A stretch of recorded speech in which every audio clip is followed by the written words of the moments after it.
Nu ska Nils Peter Sundgren presentera och kommentera aktuella biopremiärer i Filmkrönikan.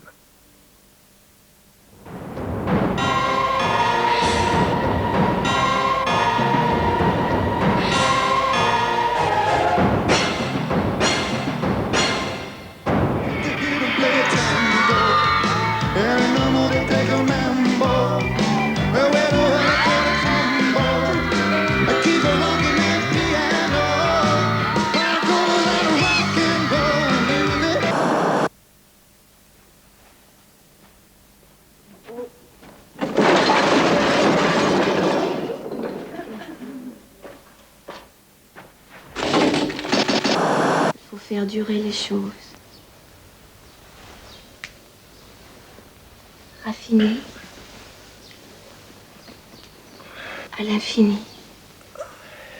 Ja, vi kommer att träffa många sorts människor i det här programmet. Från unga Albert Einstein som bondpojke i Tasmanien till en skådespelare i Kanada som tror att han är Jesus.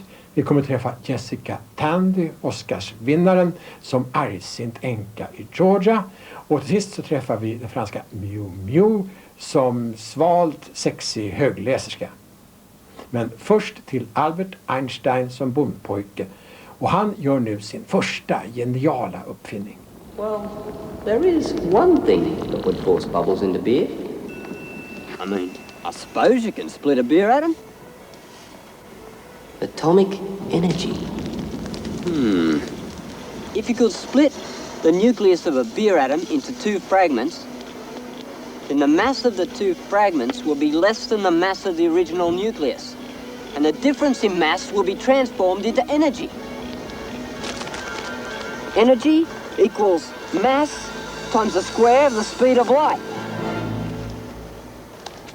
I'll give it a go.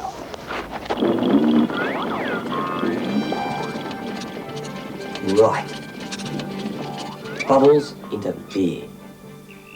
First, isolate the molecular structure of this alcohol.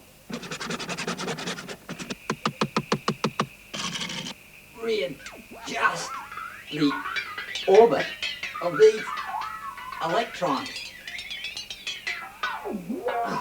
Now, all I have to do is split this beer atom. Where's that chisel?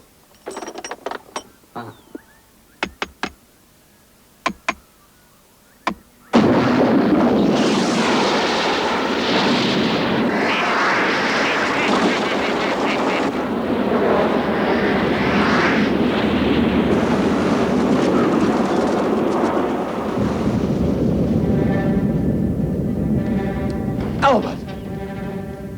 Is that you? Look, Dad! Bubbles! It's got a good head too. Where did you get the actual idea to make a film about the most famous genius in the world? Well, Australians, like Swedes, are great travellers, and I travelled a fair bit, and at this particular time I was on the Amazon River in South America, and we just crossed the Andes, and we got on a boat where Brazil and Peru meet, and about 2 days down the river we're on a tramp steamer. We drank the boat out of beer, and they put in at a little mission station, and the Brazilian native that was carrying some more beer on board was wearing a t-shirt that he must have got off a traveller over the years or something. In the centre of the t-shirt was a picture of Albert Einstein poking his tongue out. It's a famous, like that. There's a famous photograph that was taken on his 72nd birthday. And I thought if he was doing that at the age of 72, if he was kind of like this wild eccentric at the age of 72, what was he like as a 26-year-old office clerk who was lucky to hold down a job when he came up with the theory of relativity? How can light travel simultaneously in two different ways? Well, space tells matter how to move, and matter tells space how to curve. Mademoiselle, you must be a student of the sciences. Yes, I'm to study at the Sydney University. Oh, fascinating. You got a scholarship. Oh, not exactly. I won a prize. Ah, the old high school science prize, eh? The Nobel Prize, 1903, applied physics. Oh, really? You see, I think that if we could control the ionizing radiation of the spontaneous disintegration of uranium isotopes, we could harness the forces of nature. Splitting atoms. You've heard of this theory to split the nucleus of an atom? Split one once. You've already split the atom. Well, it was only a Tasmanian beer atom. But? That one atom was enough to blow the old man's shed apart. No, really? Atomic power. C'est incroyable. Oh, you must tell me more about your research. Oh, but first, let me introduce myself. My name is Marie Curie. Albert Einstein. Is it anything special about Einstein that fascinates you? I'm sure when we look back, yeah, he had the same haircut, you know. But I'm sure when we look back on the 20th century, that, you know, like when people look back, say, in 1,000 years, the dominant character or the person who would have reflected our existence will have been Einstein, because he gave us so much of this century. But I guess what really fascinates me that he was saying was the same thing as Galileo and the same thing as Leonardo, and it's almost an archetype of the creator and rebel. And I kind of wanted to analyze him, not put him up there like a god, but in fact make him like he was, like a human being, because he never wanted to be treated like a god. So, in fact, he's where the eccentric scientist came from. You know, he was the archetype for that. So I wanted to examine it, because, you know, when there's a genius in our society, we tend to persecute them.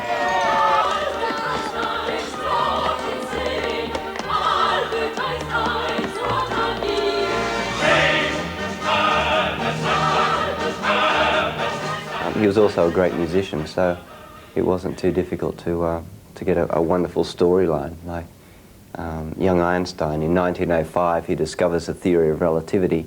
In 1906, he invents rock and roll. You know. Why did you make him invent rock and roll?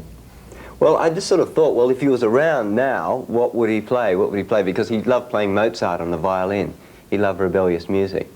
And I guess he had a Beatles haircut long before the Beatles ever did, like about 60 years before. So, so he was, I just kind of thought, what would he be into?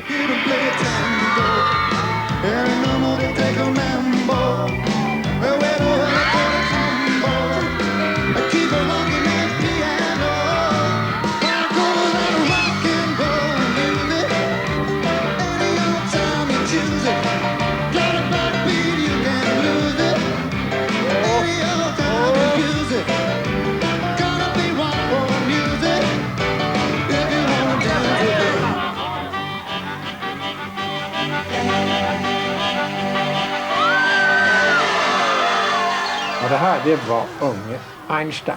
Det är en rolig och överraskande film, ganska originell. Även om den en del kan påminna om Richard Lesters Beatles-filmer från 60-talet. Och det här är en film som känns mycket australisk. Den har en slags frisk oskuldsfullhet och öppenhet som är mycket tilltalande. Om nu den här filmen känns australisk, så är filmen På väg med Miss Daisy desto mer amerikansk. Den bygger på en amerikansk pjäs, succépjäs. Och filmen har ett Hollywoods sätt att berätta, en Hollywoods känslosamhet också och yrkesskicklighet i sättet att berätta. Filmen handlar om en gammal rik änka i Georgia. Hon är mycket argsint, inte minst när sonen tvingar på en chaufför. För hon kör bil rysligt illa, det finns inget försäkringsbolag i världen som vill ha med henne att göra. Den här chauffören, han blir mycket kyligt mottagen när han kommer första dagen. Morning, Miss Daisy. Good morning. It was right cool in the night there, wasn't it? I wouldn't know. I was asleep. Yes. Idella said we running short on coffee and Dutch cleanser. We are? Yes, we low on silver polish, too. Yes. I know. I'm fixing to go to the Piggly Wiggly on the trolley. On the trolley? Why didn't you let me carry you, Miss Daisy? No, thank you. Well, ain't that what Mr. Worthing done hire me for? That's his problem. Well, all right. I might find something to do around here. You leave my things alone. I'm going to market, I tell her. Yeah. Miss Daisy, now it's just a shame. You got this fine Hudson automobile sitting out there in the garage. Ain't moved an inch from when Mr. Worthing drove it over here from Central Motors. Seems like that insurance company doesn't give you a brand new car for nothing. That's your opinion. Yes. And my other opinion is a fine, rich Jewish lady like yourself ain't got no business dragging herself up the steps of no trolley carrying no grocery store bags. I might come along and carry them for you. I don't need you. I don't want you. And I don't like you saying I'm rich. Well, I won't say it no more. Is that what you and I dare to talk about in the kitchen? No, Miss Daisy, no. I hate this. I hate being discussed behind my back in my own house. I was born on Forsyth Street, and believe you me, I know the value of a penny. Yes, sir. My brother Manny brought home a white cat one day, and Papa said we couldn't keep it because we couldn't afford to feed it. My sister saved up money so I could go to school to be a teacher. We didn't have anything. Yes. But you're doing all right now. Men efterhand så blir förhållandet bättre mellan Miss Daisy och den snälla Hook. Hon blir betydligt vänligare och de tillhör ju varsin minoritet i USA. Och om den saken får de en mycket påtaglig erinran när de är ute på en långresa med bil tillsammans. I was thinking about the first time I ever went to Mobile. It was Walter's wedding, 1888. 1888? You were nothing but a little bitty thing. I was 12. Mm. We went on the train. Oh, I was so excited. I'd never been in a wedding party, and I'd never seen the ocean. Papa said it was the Gulf of Mexico and not the ocean, but it was all the same to me. Yeah. I asked Papa if it was all right for me to dip my hand in the water. And he laughed because I was so timid. And then I tasted the salt water on my fingers. Mm. Isn't that a silly thing to remember? Ain't no silly in what most folks remember. Hey, boy. Yes, sir. What do you think you're doing with this car? This is my car, officer. Yes, ma'am. Can I see your registration, please? And your license, boy? Yes, sir.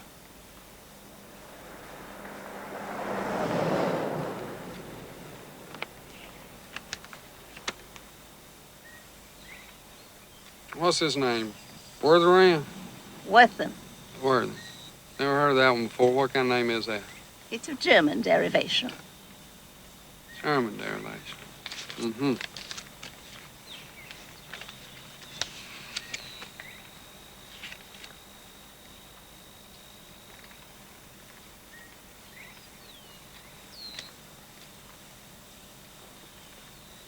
Thank you, ma'am. På väg med Miss Daisy fick väldigt många Oscar, bland annat den allra finaste. Den utnämndes till 1989 års bästa film. Själv skulle jag utan svårighet kunna räkna upp ett 10-tal filmer som jag hellre skulle ge det här priset. Men den är mycket amerikansk smak. Den har en känslosamhet som är amerikansk. Och man har där också lättare att överse med det här mycket teaterartade draget. Det här är filmad teater, men bra filmad teater. Och Jessica Tandy, som nu är 80 år, hon är ärligen värd sin Oscar för bästa kvinnliga huvudroll. För hon har en kolossal känslighet och nyansering i sin rollspel. Men jag tycker kanske att Morgan Freeman skulle haft en penning även. För han spelar Hook med en värme och en älskvärdhet som man kommer att komma ihåg länge. Och så över till någonting helt annat, till någonting svalare, franskt, mera lekfullt. En film som heter Franska stunder.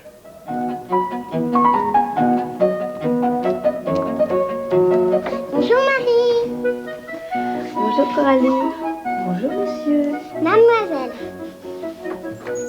On va lire dans ma chambre. On entend une musique. Elle va me jouer un tour. Alice, assise sur le talus à côté de sa sœur, commençait à se sentir fatiguée de ne rien faire. Une fois ou deux, elle avait jeté un coup d'œil sur le livre de sa sœur, mais il n'y avait pas d'image, pas de dialogue. Et À quoi bon un livre sans images ni dialogue, pensait Alice. Elle était en train de se demander si le plaisir de tresser une guirlande de pâquerettes valait la peine de se lever pour les cueillir. Quand, tout à coup, un lapin blanc aux yeux rouges passa près d'elle en courant. Il n'y avait là rien de très surprenant. Alice ne trouva pas non plus très extraordinaire d'entendre le lapin marmonner « Oh mon Dieu, je vais être en retard ». Par contre, quand elle vit le lapin tirer une montre de la poche de son gilet, regarder l'heure, puis partir en courant, Alice bondit, car elle venait de comprendre, dans un éclair, qu'elle n'avait encore jamais vu un lapin tirer une montre de son gilet. La prochaine fois? La prochaine fois, c'est maintenant. Dis oui, Marie.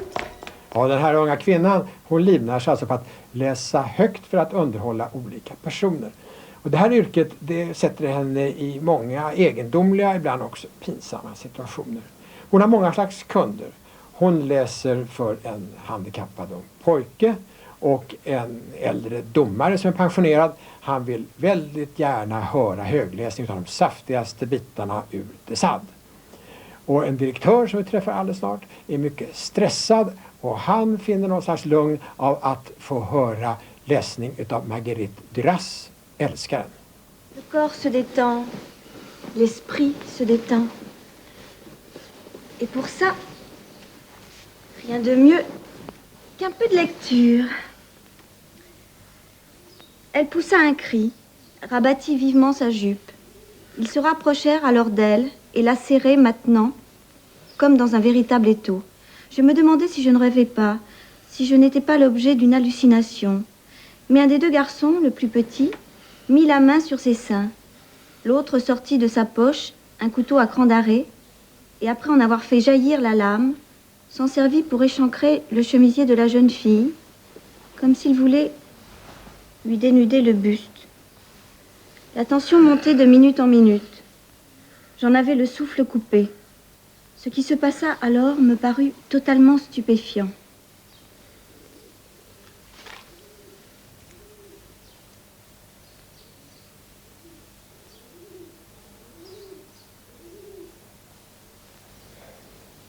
En amour, il ne faut rien précipiter. Il faut faire durer les choses. Raffiner à l'infini. Aussi, je vais reprendre la lecture. Non.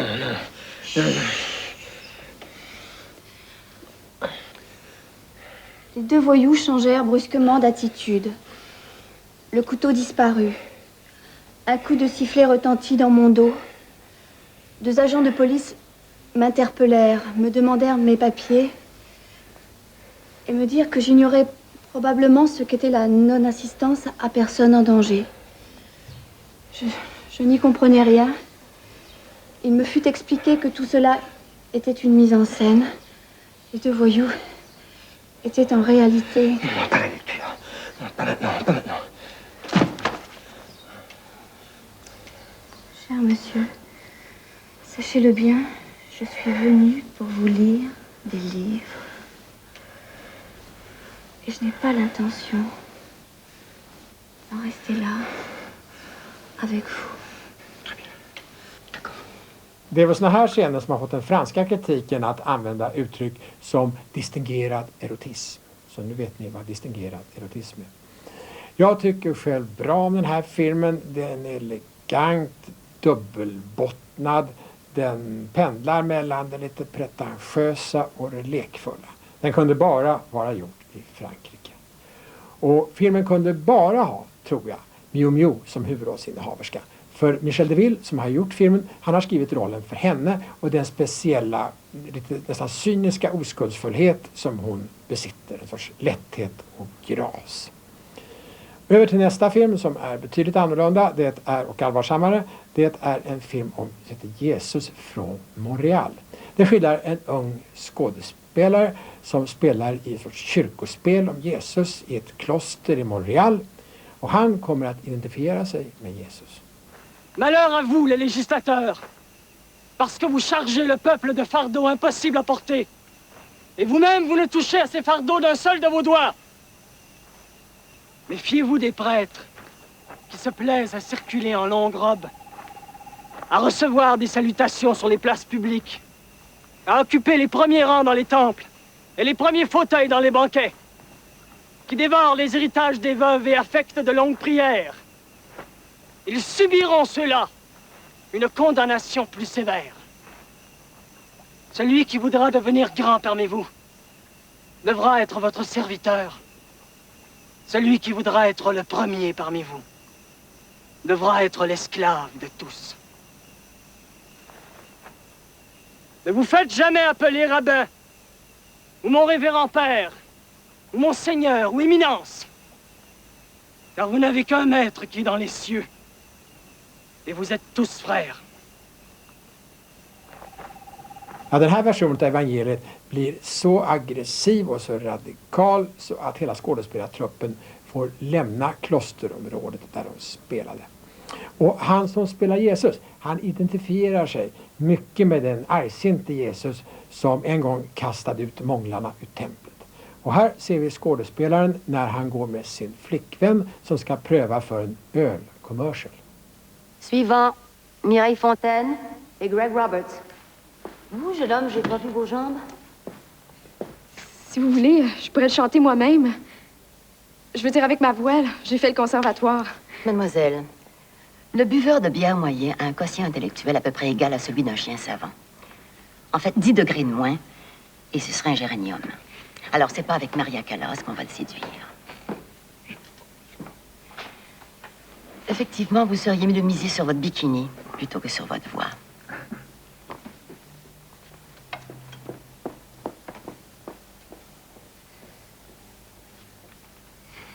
OK? OK.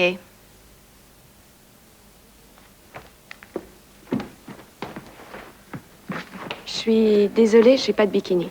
C'était pas sur la feuille de convocation? Je sais, mais j'ai oublié. Bah, enlève tes jeans. Il faut? Impérativement, mon chou. Il n'y a rien comme des jeans ajustés pour cacher les bourrelets de cellulite.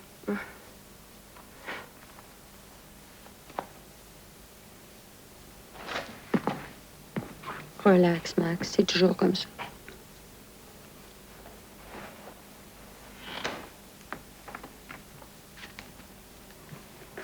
Le sweatshirt aussi. J'ai rien en dessous. Fallait prévoir. Fais pas chier, Jersey, tu sais très bien comment je suis faite. Ça fait tellement longtemps, ma grosse puce. Faudrait peut-être que tu me rafraîchisses la mémoire. C'est pas Jersey le client, hein? C'est eux. Et puis eux, ils voudraient voir.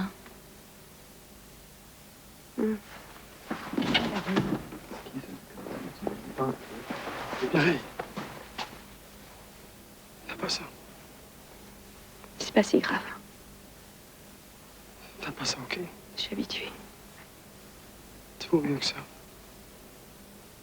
Qu'est-ce que t'en sais? Attends, on s'en va. Bon, la grande scène intime, vous nous jouerez ça un autre jour. On est ici pour travailler. Alors vous allez vous rasseoir en arrière. Et toi, tu nous fais voir tes nichons ou tu t'en vas chez toi, OK? Voulez-vous, je vais vous en jouer une scène.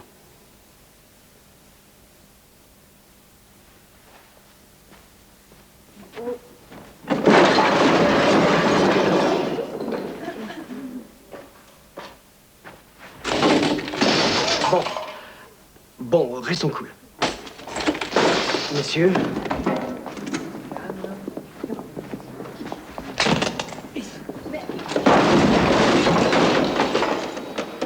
Des petites crises d'acteurs, j'ai déjà vu ça. Vid förra årets Cannes-festival så vann filmen Jesus från Montreal regipriset. Det var den väl värd för att det är en klyftig och sinnrik film. Och jag frågade Arkan vad han trodde att Jesus själv skulle tycka om Cannes-festivalen. I really don't know. I think it's an impossible question to answer because, you know, Cannes is precisely everything that Jesus was against. And, you know, if he wanted to chase the merchants, he would have a lot of people to chase in Cannes. I don't think he could do it. There are too many of them here. What made you make a film about Jesus in this indirect way? It's a little story that I was casting. I was casting my previous film, Decline of the American Empire, and there's a young actor who came in, and he had grown a beard, and he said, "I'm sorry, I've grown a beard since the last time you saw me. It's because I'm Jesus."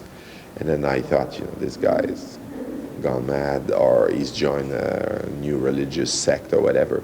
And that wasn't it at all. Yet the only job that he had was to play Jesus near a Catholic shrine. He had been hired by this shrine to put on a little play that they used to show to tourists or people who would go to the shrine, like in the film.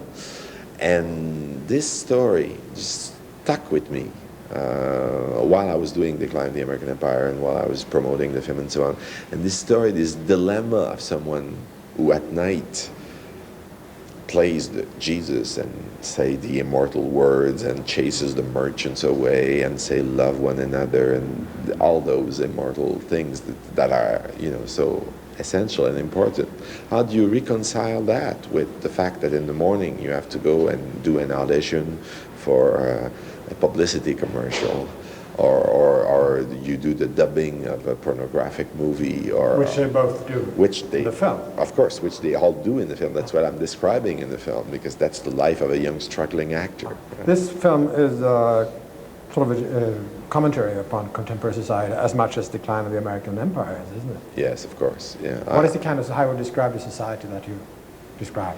Well, in my case, in this film in particular, it's especially all the aspects that involve actors or the theater or the representation. That is, everything is for sale.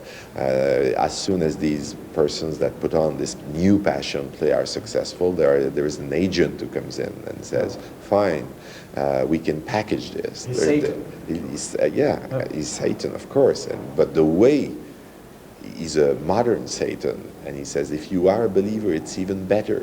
I mean, you can package faith. Pour tout ça, il faut faire quoi? Rien de spécial. Ce que vous aimez. Même jouer le chemin de la croix sanctuaire. Jésus-Christ est un personnage tout à fait à la mode, mais il faudrait être en studio demain matin pour faire les émissions culturelles du week-end. Sauf une exception, j'ai pas été invité, je pense. Ah, je peux faire 2 ou 3 téléphones, si vous voulez. C'est jamais bien compliqué. Il y a davantage d'espace média que de gens qui ont des choses à dire. J'ai pas grand-chose à dire moi-même, vous savez. C'est pas vraiment essentiel. Vous êtes un très bon acteur. Un acteur a besoin d'un texte. On pourrait vous écrire un canevas. Il y a une manière de dire des insignifiances qui est extrêmement populaire. Pensez à Ronald Reagan. Il y en a d'autres. Dans tous les pays, maintenant, les acteurs sont omniprésents. La télévision, la radio, les magazines. Il n'y a que des acteurs. Partout. Il y a des actrices aussi. Il y a Jane Fonda. À condition qu'elle soit jolie. Mais ça devrait pas t'inquiéter jamais, mon cœur. Oh, il est con des fois. 17 ans. Hi, I left a message for you. I'll call you back.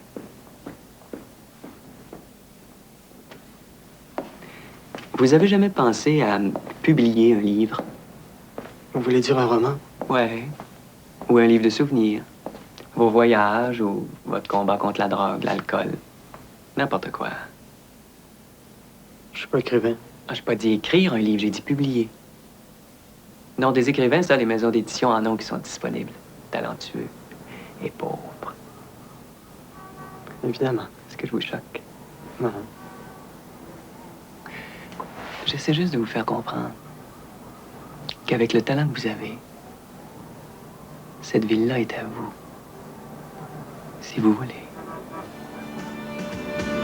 All my life I've searched upon the reasons for us being here, the universe and all that it contains. I've tried to find the secrets of the brain. 20 years I've labored trying to find who my creator was, but now at last the pieces fall in place.